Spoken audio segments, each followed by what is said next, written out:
नमस्कार जय जगन्नाथ शुभ सकाळ। आज हूँ 7 एप्रिल सोमवार। आज प्रथम खबर 8 रु प्रबल वर्षा आभ्यंतरीण उपकूल में प्रबल ग्रीष्म प्रवाह भितर वर्षा आनिब आश्वस्ति। आसंता एप्रिल 8 रु 11 तारिख पर्यंत वर्षा नहीं आकलन करिछि आंचलिक पाणीपाग विभाग। 8 तारिख अर्थात काली 14 जिला को येलो वार्निंग जारी होइछि। सुंदरगढ़, देवगढ़, अनुगुल, केन्दुझर, मयूरभंज, जाजपुर, बालेश्वर, भद्रक, कंधमाल, गंजाम, रायगड़ा, गजपति, कोरापुट और मालकानगिरी में घड़घड़ी बिजुली सह वर्षा नहीं पूर्वानुमान करा जाइछि। ए समय पवन बेग 30 रु 40 किलोमीटर रहिबो। सेहीपरि 9 तारिख दिन 19 जिला येलो वार्निंग जारी करा जाइछि। सुंदरगढ़, केन्दुझर, मयूरभंज, बालेश्वर, भद्रक, ढेंकानाल, जाजपुर, कटक, केन्द्रापड़ा, जगतसिंहपुर, खोर्धा, गंजाम, रायगड़ा, गजपति, कोरापुट, नवरंगपुर और मालकानगिरी रे वर्षा नहीं अलर्ट होइछि। एप्रिल 10 तारिख रे 16 जिला को येलो वार्निंग जारी होइछि। गत 2 दिन धरी राज्यर किछि स्थान रे तापमात्रा वृद्धि देखिबाको मिलिथिला। 40 डिग्री उपरे 3 शहर रहितिबा बेले 7टी सहरर तापमात्रा 39 डिग्री उपरे रहितिला। टिटलागढ़ रे सर्वाधिक 40.5 डिग्री तापमात्रा रेकर्ड करा जायतिबा बेले सोनपुर रे 40.1 और बौद्ध रे 40 डिग्री रेकर्ड होइछि।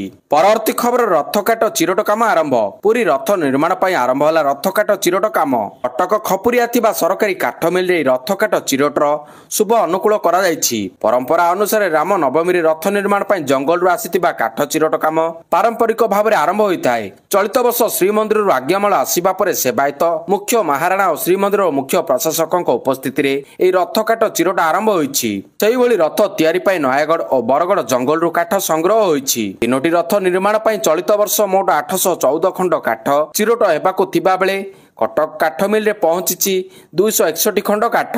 परवर्ती खबर रामनवमी रे रामललांक उपरे पड़िला सूर्य तिलक। गतकाली थिला रामनवमी आ अयोध्या रे उत्सवर महल देखिबाकु मिलिथिला। प्रभु श्री रामक जन्म उत्सव रे उल्लास रे बुड़ी जाइतिला श्री रामनगरी।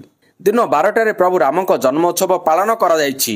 आउ ए अवसर रे सारा दुनियार श्रद्धालु श्री रामललांक सूर्य तिलक दर्शन करछंती। एहा पूर्व सकाळ 9:30 रे प्रभु रामक विशेष अभिषेक होइतिला, जहा पूरा 1 घंटा धरि चलिथिला।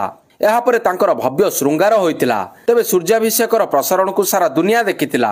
एहा पूर्व राम मंदिर सह अयोध्यार अन्य मंदिर को फूल रे सजा जाइतिला। अनेक संख्यार श्रद्धालु अयोध्या रे आसी पहुंचिथिले। राम मंदिर रे एहा तिला द्वितीय जन्म उत्सव। परवर्ती खबर केंद्र मंत्री जुएल ओराम को कड़ा चेतावनी। सुंदरगढ़ रे कोयला चोरी घटना रे थाना रे पहुंचला मामला। हेमगिरी थाना रे लिखित अभियोग करिछि माइनिंग विभाग। जूनियर माइनिंग अफिसर मंगल हेम्ब्रम हेमगिरी थाना रे देइछंती एतला। हेमगिरी थाना तेलनडी रिजर्व फॉरेस्ट मध्य रे चोरा कोयला खणी बेआईन कोयला परिवहन करा जाउतिबा नै लिखित अभियोग करिछि खणी विभाग। खणी केलेंकारी सामिल माफिया को धरिबा पई अनुरोध करिछि विभाग। हेमगिरी पुलिस मामला रुजु करी तदंत आरंभ करिछि। अन्यपटे खणी चोरी को नहीं केंद्र मंत्री को कड़ा चेतावनी। सुंदरगढ़ सांसद तथा केंद्र मंत्री जुएल ओराम कहते राज्य सरकार मीडिया रिपोर्ट अनुसार तथ्य मागिबे। या भितर जी भी थाउना कहीं से विरोध में दृढ़ कार्यानुष्ठान नियाजिब। परवर्ती खबर मुंबई को फेरिले जसप्रीत बुमराह। आरसीबी विपक्ष में खेली पारंती मैच। मुंबई पे आसिला खुशी खबर। टीम को कम बैक कर स्टार बॉलर जसप्रीत बुमराह। से मुंबई स्क्वाड रे शामिल होइछंती। मुंबई इंडियंस यार सूचना दे सोशल मीडिया रे वीडियो पोस्ट करिछि। बुमराह को बीसीसीआई रो मेडिकल टीम मंजूरी देबा परे से टीम रे शामिल होइछंती। आहत कारण जोगु से आईपीएल 4टी मैच खेली पारि नथिले। जसप्रीत बुमराह बेंगलोर विपक्ष रे आज मैदान को ओह्लाई पारंती। परवर्ती खबर दक्षिण भारत को मिलिला बड़ भेटी। दक्षिण भारत को प्रधानमंत्री को बड़ भेटी। रामेश्वरम पांबन मध्य रेल सेतु को उद्घाटन करिसंती मोदी। तमिलनाडु 8,300 कोटी टंकार अधिक मूल्य प्रकल्पर शिलान्यास होइछि। नूतन शिक्षानीति एवं त्रिभाषा नीति विवाद मध्य प्रधानमंत्री नरेंद्र मोदी तमिलनाडु रामेश्वरम गस्त करथिले। एठारे से अरब सागर उपर निर्मित नूतन पांबन सेतुर उद्घाटन करिसंती। एहा परे प्रधानमंत्री रामेश्वरम रामनाथ स्वामी मंदिर परिदर्शन करी पूजा करछंती। परवर्ती खबर श्रीमंदिर रे सेवायतंक दादागिरी। पुणी श्रीमंदिर सेवायतंक दादागिरी। श्रीमंदिर सिंहद्वार सम्मुख रे दादागिरी देखाइले सेवायत। कैमेरा और मोबाइल फोन छड़ाई नेबा सह गणमाध्यम प्रतिनिधि मानकु मरणात्मक आक्रमण करिसंती सेवायत। आक्रमणर शिकार होई जणे महिला सांबादिका सदर मुख्य चिकित्सालय भर्ती होइचंती। जणे कैमरामैन मध्ये आहत होई चिकित्सित हेउचंती। प्राय 20 रु ऊर्ध्व सेवायत यह घटना संपृक्त थिबा देखिबाकु मिलिछि। जणे महिला सांबादिका सह अन्य जणे गणमाध्यम प्रतिनिधि और कैमरामैन मानकु दुर्व्यवहार प्रदर्शन करछंती। तबे श्रीमंदिर सिंहद्वार ठारे टंका नै भक्त मानकु छाडुथिबा अभियोग करथिले भक्त। ए घटना विभिन्न गणमाध्यम रे प्रसारित हेबा परे एहाकु नै सेवायतंक मध्य असंतोष प्रकाश पाइतिला, जाहाकु नै गणमाध्यम को आक्रमण करथिले सेवायत। ପରବର୍ତ୍ତୀ ଖବର ସାମ୍ନାକୁ ଆସିଲା ଶାହାଙ୍କ କଠୋର ଆଭିମୁଖ୍ୟ। ଶେଷ ହେଲା କେନ୍ଦ୍ର ଗୃହମନ୍ତ୍ରୀଙ୍କ 2 ଦିନିଆ ଛତିଶଗଡ଼ ଗସ୍ତ। ମାଓବାଦୀଙ୍କ ସହ ଶାନ୍ତି ବାର୍ତ୍ତା ଅସ୍ତ୍ର ବିରତି ନେଇ ମୁହଁ ଖୋଲିଲେନି ଅମିତ ଶାହା। ମାଓବାଦୀଙ୍କୁ ହିଂସାର ବାଟ ଛାଡ଼ି ଆତ୍ମସମର୍ପଣ ଲାଗି କଲେ ଅପିଲ। ମାଓ ଦମନର ଅଭିଯାନକୁ ଜୋରଦାର କରିବାକୁ ସୁରକ୍ଷା ଏଜେନ୍ସିମାନଙ୍କୁ ଦେଲେ ନିର୍ଦ୍ଦେଶ। Chhattisgarh police DG, CRPF, BSF, ITBP ଡିଜିଙ୍କୁ ନେଇ ଶନିବାର ରାୟପୁରଠାରେ ଉଚ୍ଚସ୍ତରୀୟ ସମୀକ୍ଷା ବୈଠକ ବସିଥିଲା। ମାର୍ଚ୍ଚ 2024 ସୁଦ୍ଧା ମାଓବାଦକୁ ସମ୍ପୂର୍ଣ୍ଣ ମୂଳପତନ ନେଇ ଏହି ବୈଠକରେ ରଣନୀତି ପ୍ରସ୍ତୁତ ହୋଇଥିଲା। ତେଲେଙ୍ଗାନାର ଭଦ୍ରାଦି କୋତାମଗୁଡଠାରେ ଆତ୍ମସମର୍ପଣ କରିଛନ୍ତି ଛତିଶଗଡ଼ କ୍ୟାଡରର 86 ଜଣ ନକ୍ସଲ। ଏମାନଙ୍କ ମଧ୍ୟରେ ଅଛନ୍ତି 66 ପୁରୁଷ ଓ 20 ଜଣ ମହିଳା ନକ୍ସଲ। ଏହି ଘଟଣା ନକ୍ସଲ ମୋର୍ଚ୍ଚା ପରେ ସୁରକ୍ଷା ବଳ ଓ ସରକାରଙ୍କ ରଣନୀତିକୁ ଶକ୍ତି ଯୋଗାଇବ ବୋଲି କୁହାଯାଉଛି। ପରବର୍ତ୍ତୀ ଖବର, ଆଜିଠାରୁ 3 ଦିନିଆ ଦିଲ୍ଲୀ ଗସ୍ତରେ ଯିବେ ମୁଖ୍ୟମନ୍ତ୍ରୀ। ଦିଲ୍ଲୀ ଗସ୍ତରେ ଯାଉଛନ୍ତି ମୁଖ୍ୟମନ୍ତ୍ରୀ ମୋହନ ଚରଣ ମାଝୀ। 8ରେ ଦିଲ୍ଲୀ ନିବେଶକ ସମ୍ମିଳନୀରେ ଯୋଗଦାନ କରିବେ। ବଡ଼ ବଡ଼ ପୁଞ୍ଜିପତିଙ୍କ ସହ ଆଲୋଚନା କରିବେ ମୁଖ୍ୟମନ୍ତ୍ରୀ। ନାପ୍ଟା କ୍ରାକର ପ୍ରକଳ୍ପ ପାଇଁ ଆଇଓସିଏଲ୍ ସହ ଏମଓୟୁ ସ୍ୱାକ୍ଷର ହେବାର କାର୍ଯ୍ୟକ୍ରମ ରହିଛି। ଗସ୍ତ ସମୟରେ କିଛି କେନ୍ଦ୍ରମନ୍ତ୍ରୀଙ୍କୁ ଭେଟିବାର ମଧ୍ୟ କାର୍ଯ୍ୟକ୍ରମ ରହିଥିବା ସୂଚନା ମିଳିଛି। ଏହାପରେ ଏପ୍ରିଲ 9 ତାରିଖରେ ଓଡ଼ିଶା ଫେରିବେ ମୁଖ୍ୟମନ୍ତ୍ରୀ। ପରବର୍ତ୍ତୀ ଖବର, ଆଇନରେ ପରିଣତ ହେଲା ୱାକଫ ବିଲ୍। ଅନେକ ତର୍କ ବିତର୍କ, ଆରୋପ ପ୍ରତ୍ୟାରୋପ ପରେ ଶେଷରେ ସଫଳ ହେଲା। ଆଉ ଆଇନରେ ପରିଣତ ହୋଇଛି ୱାକଫ ସଂଶୋଧିତ ବିଲ୍। ୱାକଫ ସଂଶୋଧିତ ବିଲ୍କୁ ମିଳିଲା ରାଷ୍ଟ୍ରପତିଙ୍କ ମଞ୍ଜୁରୀ। ସଂସଦର ଉଭୟ ଗୃହରେ ବିଲ୍ ପାସ୍ ପରେ ମଞ୍ଜୁରୀ ଦେଇଛନ୍ତି ରାଷ୍ଟ୍ରପତି। ଏନେଇ ଖୁବ୍ ଶୀଘ୍ର ପ୍ରକାଶ ପାଇବ ବିଜ୍ଞପ୍ତି। ରାଜ୍ୟସଭାରେ 17 ଘଣ୍ଟା ଓ ଲୋକସଭାରେ 13 ଘଣ୍ଟା ଧରି ଏହି ୱାକଫ ବିଲ୍ ଉପରେ ବିତର୍କ ଚାଲିଥିଲା। ବିରୋଧୀ ଏହି ବିଲ୍କୁ ବିରୋଧ ମଧ୍ୟ କରିଥିଲେ, କିନ୍ତୁ ଶେଷରେ ଆଇନରେ ପରିଣତ ହୋଇଛି ଏହି ବିଲ୍। ପରବର୍ତ୍ତୀ ଖବର, ଓଡ଼ିଶା ପାଇଁ ବଡ଼ ପ୍ରକଳ୍ପ ଅନୁମୋଦନ। ଗ୍ରାମୀଣ ସଂଯୋଗୀକରଣକୁ ବୃଦ୍ଧି କରିବା ଏବଂ ଓଡ଼ିଶାରେ ଆର୍ଥିକ ଅଭିବୃଦ୍ଧିକୁ ବୃଦ୍ଧି କରିବା ପାଇଁ କେନ୍ଦ୍ର ସରକାର ପ୍ରଧାନମନ୍ତ୍ରୀ ଜନଜାତି ଆଦିବାସୀ ନ୍ୟାୟ ମହାଅଭିଯାନ, ପ୍ରଧାନମନ୍ତ୍ରୀ ଜନମନ ଯୋଜନା ଅଧୀନରେ ରାଜ୍ୟରେ 26ଟି ରାସ୍ତା ପ୍ରକଳ୍ପକୁ ମଞ୍ଜୁରୀ କରିଛନ୍ତି। ରିପୋର୍ଟ ଅନୁଯାୟୀ ଏହି ଯୋଜନା ଅଧୀନରେ 63.271 କିଲୋମିଟର ରାସ୍ତା ଏବଂ 2ଟି ଲମ୍ବା ସେତୁ ଏଲ୍ଏସ୍ବି ନିର୍ମାଣ ପାଇଁ କେନ୍ଦ୍ର ରାଜ୍ୟକୁ 69.65 କୋଟି ଟଙ୍କା ପ୍ରଦାନ କରିବ। ଏହା ବିଦ୍ୟମାନ ଭିତ୍ତିଭୂମିକୁ ଆହୁରି ବୃଦ୍ଧି କରିବ। 211.14 କିଲୋମିଟର ବିସ୍ତାରିତ 66ଟି ରାସ୍ତା ଏବଂ ଗ୍ରାମୀଣ ବିକାଶ ମନ୍ତ୍ରାଳୟ ଦ୍ୱାରା ପୂର୍ବରୁ 219.40 କୋଟି ଟଙ୍କା ବ୍ୟୟରେ 4ଟି ଲମ୍ବା ସେତୁ ମଞ୍ଜୁର କରାଯାଇଛି। ପରବର୍ତ୍ତୀ ଖବର, ଟ୍ରମ୍ପଙ୍କ ବିରୋଧରେ ଜୋରଦାର ବିକ୍ଷୋଭ। ଆମେରିକାରେ ସାମ୍ନାକୁ ଆସିଲା ଜୋରଦାର ଟ୍ରମ୍ପଙ୍କ ବିରୋଧୀ ବିକ୍ଷୋଭ। ରାସ୍ତାକୁ ଓହ୍ଲାଇଲେଣି ଲକ୍ଷ ଲକ୍ଷ ସାଧାରଣ ଲୋକ।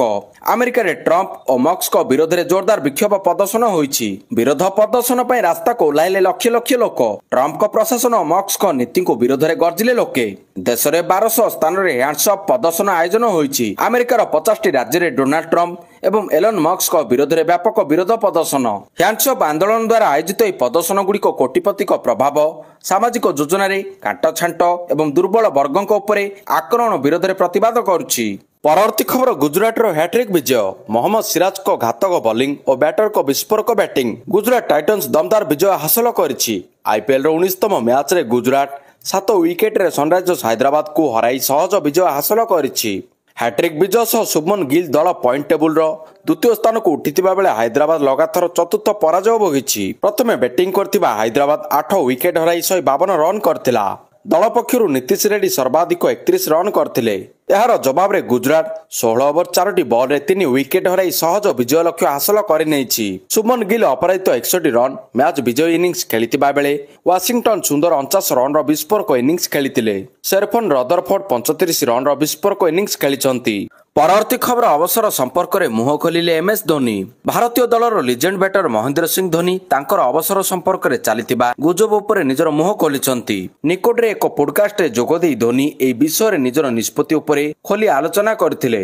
ଶନିବାର ଦିଲ୍ଲୀ ବିପକ୍ଷ ମୁକାବିଲାରେ ଧୋନିଙ୍କ ବାପା ଏବଂ ମା ଚିକ୍ପକ୍ ଷ୍ଟାଡିୟମରେ ଉପସ୍ଥିତ ରହିଥିଲେ, ଯାହାପରେ ଗୁଜବ ଆରମ୍ଭ ହୋଇଯାଇଥିଲା ଯେ ଧୋନି ଚଳିତ ସିଜନ ପରେ ଅବସର ନେଇପାରନ୍ତି। ସେହିପରି କିଛି ଦର୍ଶକ ମଧ୍ୟ ଏହା ଲକ୍ଷ୍ୟ କରିଥିଲେ ଯେ ଧୋନିଙ୍କ ସ୍ତ୍ରୀ ଝିଅ ଜିଭାଙ୍କୁ ଶେଷ ମ୍ୟାଚ୍ ବୋଲି କହୁଥିଲେ, ଯାହା ଅବସର ଗୁଜବକୁ ଆହୁରି ତୀବ୍ର କରିଥିଲା। କିନ୍ତୁ ରାଜ ସମାନିଙ୍କ ପୋଡକାଷ୍ଟରେ ଧୋନି ତାଙ୍କର ପ୍ରଶଂସକମାନଙ୍କୁ ନିଶ୍ଚିତ କରିଥିଲେ ଯେ ଚଳିତ ସିଜନ ଶେଷରେ ସେ ଅବସର ନେଉନାହାନ୍ତି। ଧୋନି ସ୍ପଷ୍ଟ ଭାବରେ କହିଦେଇଥିଲେ ଯେ ମୁଁ ଏବେ ବି ଆଇପିଏଲ୍ ଖେଳୁଛି। ମୁଁ ଏହାକୁ ବହୁତ ସରଳ ରଖିଛି।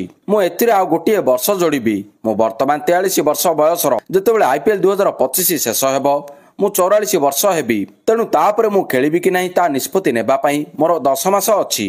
କିନ୍ତୁ ମୁଁ ଏହା ନିଷ୍ପତ୍ତି ନେଉନାହିଁ, ଏହା ମୋର ଶରୀର ନିଷ୍ପତ୍ତି ନେଉଛି। ତେଣୁ ଗୋଟିଏ ବର୍ଷ ପରେ ଏହି ବିଷୟରେ ନିଷ୍ପତ୍ତି ନେବୁ ବୋଲି କହିଛନ୍ତି ଏମ୍ଏସ୍ ଧୋନି। ପରବର୍ତ୍ତୀ ଖବର, ଜାରି ହେବ ନୂଆ 510 ଟଙ୍କିଆ ନୋଟ୍। ଖୁବ୍ ଶୀଘ୍ର ଭାରତୀୟ ରିଜର୍ଭ ବ୍ୟାଙ୍କ ଆରବିଆଇ 500 ଟଙ୍କା ଓ 10 ଟଙ୍କିଆ ନୂଆ ନୋଟ୍ ଜାରି କରିବାକୁ ଯାଉଛି।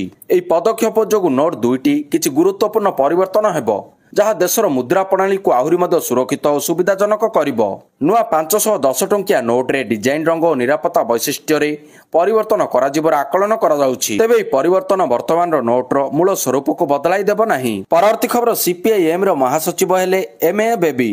କେରଳ ସରକାରରେ ପୂର୍ବତନ ମନ୍ତ୍ରୀ ଏମ୍ଏ ବେବିଙ୍କ ସିପିଆଇଏମ୍ର ମହାସଚିବ ଭାବରେ ନିଯୁକ୍ତି କରାଯାଇଛି। କେରଳ ସରକାରରେ ପୂର୍ବତନ ମନ୍ତ୍ରୀ ଏମ୍ଏ ବେବିଙ୍କୁ ସିପିଆଇଏମ୍ର ମହାସଚିବ ଭାବରେ ନିଯୁକ୍ତ କରାଯାଇଛି। ପାର୍ଟିର 24ତମ କଂଗ୍ରେସ ବୈଠକରେ ଏହି ନିଷ୍ପତ୍ତି ନିଆଯାଇଛି। ପାର୍ଟିର 24ତମ କଂଗ୍ରେସ ବୈଠକରେ ଏପରି ନିଷ୍ପତ୍ତି ହୋଇଛି। ସୀତାରାମ ୟେଚୁରୀଙ୍କ ନିଧନ ପରେ ଏହି ପଦ ଖାଲି ପଡ଼ିଥିଲା। ଦଳର ପାର୍ଟି କଂଗ୍ରେସ ବୈଠକ ରବିବାର ଦିନ ତାମିଲନାଡୁର ମଦୁରାଇଠାରେ ଆୟୋଜିତ ହୋଇଛି। ଏହି ବୈଠକରେ ପାର୍ଟିର ମହାସଚିବ ଭାବରେ ଏମ୍ଏ ବେବିଙ୍କୁ ଚୟନ କରାଯାଇଛି।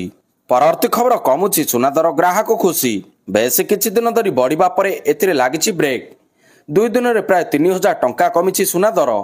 ଆଗକୁ ଦର ଆହୁରି କମିବା ନେଇ ଆଶା ଦେଖାଦେଇଛି। ବର୍ତ୍ତମାନ 24 କ୍ୟାରେଟ୍ ସୁନା ମୂଲ୍ୟ ରହିଛି 90,660 ଟଙ୍କା। 22 କ୍ୟାରେଟ୍ ସୁନାର ମୂଲ୍ୟ ରହିଛି 83,100 ଟଙ୍କା। ଆମେରିକୀୟ ଆକଳନ ଅନୁସାରେ ସୁନା ଦର 75,000 ଟଙ୍କା ପର୍ଯ୍ୟନ୍ତ ଖସିପାରେ। ସୁନା ଦର କମୁଥିବାରୁ ଗ୍ରାହକଙ୍କ ମନରେ ଖୁସି ଦେଖିବାକୁ ମିଳିଛି। ଆଗକୁ ବିବାହ ଋତୁ ଆସୁଥିବା ବେଳେ ଏବେଠାରୁ ସୁନା କିଣିବା ଆରମ୍ଭ କଲେଣି ଲୋକେ। ତେବେ ସରକାର ସୁନା ଉପରୁ ଶୁଳ୍କ ହ୍ରାସ କଲେ ଏହାର ଦର ନିୟନ୍ତ୍ରଣକୁ ଆସିପାରିବ ବୋଲି ମତ ରଖିଛନ୍ତି ଗ୍ରାହକ। ପରବର୍ତ୍ତୀ ଖବର, ଆଜିଠାରୁ ଆରମ୍ଭ ହେବ ଆରବିଆଇର ମୁଦ୍ରାନୀତି କମିଟି ବୈଠକ। ଆଜିଠାରୁ ଆରମ୍ଭ ହେବାକୁ ଯାଉଛି ଭାରତୀୟ ରିଜର୍ଭ ବ୍ୟାଙ୍କର ମୁଦ୍ରାନୀତି କମିଟି ବୈଠକ। ଆମେରିକା ଟାରିଫ ଘୋଷଣା କରିବା ପରେ ଏବଂ ଏହା 2025-26 ଆର୍ଥିକ ବର୍ଷର ପ୍ରଥମ ବୈଠକ ହେଉଥିବାରୁ ଏହା ଉପରେ ଅର୍ଥନୈତିକ ବିଶେଷଜ୍ଞଙ୍କର ନଜର ରହିଛି। ତେବେ ଏହି ବୈଠକରେ ଆରବିଆଇ କ'ଣ ନିଷ୍ପତ୍ତି ନେଉଛି ତାହା ଏପ୍ରିଲ 9 ତାରିଖରେ ଘୋଷଣା କରିବେ ଆରବିଆଇ ଗଭର୍ଣ୍ଣର ସଞ୍ଜୟ ମଲହୋତ୍ରା। ତାଙ୍କର ଏହା ଦ୍ୱିତୀୟ ଏମ୍ସିପି ବୈଠକ। ଏହା 54ତମ ଏମ୍ପିସି ବୈଠକ ହୋଇଥିବାରୁ ଏହାକୁ ବହୁ ଗୁରୁତ୍ୱପୂର୍ଣ୍ଣ ବୋଲି ବିଚାର କରାଯାଉଛି। ଅର୍ଥନୀତି ବିଶେଷଜ୍ଞଙ୍କ ଆକଳନ କରୁଛନ୍ତି ଆରବିଆଇ ରେପା ରେଟ୍ରେ 25 ବେସିସ୍ ପଏଣ୍ଟ ହ୍ରାସ ପାଇପାରେ। ଫେବୃଆରୀ ଗଭର୍ଣ୍ଣର ସଞ୍ଜୟ ମାଲହୋତ୍ରାଙ୍କ ଅଧ୍ୟକ୍ଷତାରେ ବସିଥିବା ଏମ୍ପିସି ବୈଠକରେ ରେପା ରେଟ୍ 25 ବେସିସ୍ ପଏଣ୍ଟ ହ୍ରାସ ହୋଇଥିଲା। ପରବର୍ତ୍ତୀ ଖବର, 3 ଦିନିଆ ଜାମ୍ମୁ କାଶ୍ମୀର ଗସ୍ତରେ ସ୍ୱରାଷ୍ଟ୍ରମନ୍ତ୍ରୀ ଅମିତ ଶାହା। 3 ଦିନିଆ ଜାମ୍ମୁ କାଶ୍ମୀର ଗସ୍ତରେ ପହଞ୍ଚିଛନ୍ତି ସ୍ୱରାଷ୍ଟ୍ରମନ୍ତ୍ରୀ ଅମିତ ଶାହା। ସୁରକ୍ଷା ବ୍ୟବସ୍ଥା ସହ ଜାମ୍ମୁ କାଶ୍ମୀରର ବିକାଶ କାର୍ଯ୍ୟର ସମୀକ୍ଷା କରିବେ କେନ୍ଦ୍ର ଗୃହମନ୍ତ୍ରୀ। ରବିବାର ସନ୍ଧ୍ୟାରେ ଜମ୍ମୁରେ ପହଞ୍ଚିବା ପରେ ବିମାନ ବନ୍ଦରରେ ଶାହାଙ୍କୁ ଉପରାଜ୍ୟପାଳ ମନୋଜ ସିହ୍ନା ସ୍ୱାଗତ କରିଛନ୍ତି। ଦଳୀୟ କର୍ମୀଙ୍କୁ ଭେଟିବା ସହ ଏକାଧିକ କାର୍ଯ୍ୟକ୍ରମରେ ଯୋଗ ଦେଇଛନ୍ତି ଶାହା। ଆନ୍ତର୍ଜାତିକ ସୀମା ସ୍ଥିତି ସମୀକ୍ଷା ସହ ସୀମା ସୁରକ୍ଷା ବଳ ସହିତ ବୈଠକ କରିବେ କେନ୍ଦ୍ର ଗୃହମନ୍ତ୍ରୀ। ରାଜଭବନରେ ଶହୀଦ ପରିବାର ବର୍ଗଙ୍କୁ ମଧ୍ୟ ଭେଟିବାର କାର୍ଯ୍ୟକ୍ରମ ରହିଛି। ପରବର୍ତ୍ତୀ ଖବର, ଦେଶବ୍ୟାପୀ ପ୍ରତିଷ୍ଠା ଦିବସ ପାଳିଲା ବିଜେପି। ବିଜେପିର ଦେଶବ୍ୟାପୀ ପ୍ରତିଷ୍ଠା ଦିବସ ପାଳନ ସଫଳତାର ସ୍ୱର୍ଣ୍ଣିମ 46 ବର୍ଷ। ଦଳୀୟ ନେତା ଓ କର୍ମୀଙ୍କୁ ଅଭିନନ୍ଦନ ଜଣାଇଲେ ପ୍ରଧାନମନ୍ତ୍ରୀ ମୋଦି। ଦୁନିଆର ସର୍ବବୃହତ ରାଜନୈତିକ ଦଳର ପ୍ରତିଷ୍ଠା ଦିବସ। ନୂଆଦିଲ୍ଲୀ ବିଜେପି ମୁଖ୍ୟାଳୟରେ 46ତମ ପ୍ରତିଷ୍ଠା ଦିବସରେ ଦଳୀୟ ପତାକା ଉତ୍ତୋଳନ କରିଛନ୍ତି ବିଜେପି ରାଷ୍ଟ୍ରୀୟ ଅଧ୍ୟକ୍ଷ ଜେପି ନଡ୍ଡା। ଡକ୍ଟର ଶ୍ୟାମପ୍ରସାଦ ମୁଖାର୍ଜୀ ଓ ପଣ୍ଡିତ ଦୀନଦୟାଲ ଉପାଧ୍ୟକ୍ଷଙ୍କ ପରି ବରପୁତ୍ର ଭାରତୀୟ ଜନସଂଘରୁ ପ୍ରତିଷ୍ଠା କରି ରାଷ୍ଟ୍ର ପୁନର୍ନିର୍ମାଣ ସଂକଳ୍ପର ବୀଜ ବୁଣିଥିଲେ, ଯାହା 1980 ମସିହାରେ ଭାରତୀୟ ଜନତା ପାର୍ଟି ଭାବରେ ପରିଚିତ ହୋଇଥିଲା। ବିଜେପି ପ୍ରତିଷ୍ଠା ହେବା ପରେ ହୋଇଥିବା ପ୍ରଥମ ଲୋକସଭା ନିର୍ବାଚନରେ ଦଳ ମାତ୍ର 2ଟି ଆସନରେ ବିଜୟ ହାସଲ କରିପାରିଥିଲା। 2ରୁ ଆରମ୍ଭ ହୋଇଥିବା ଦଳ ଦେଶରେ ଲଗାତାର ତୃତୀୟ ଥର ସରକାର ଗଠନ କରି ଭାରତୀୟ ରାଜନୀତିରେ ଅପ୍ରତିଦ୍ୱନ୍ଦ୍ୱୀ ପାଲଟି ଯାଇଛି। ଏପରିକି ଏବେ ଦେଶର 21ଟି ରାଜ୍ୟରେ ବିଜେପି ଓ ତାର ସହଯୋଗୀମାନେ ଚଳାଉଛନ୍ତି ସରକାର।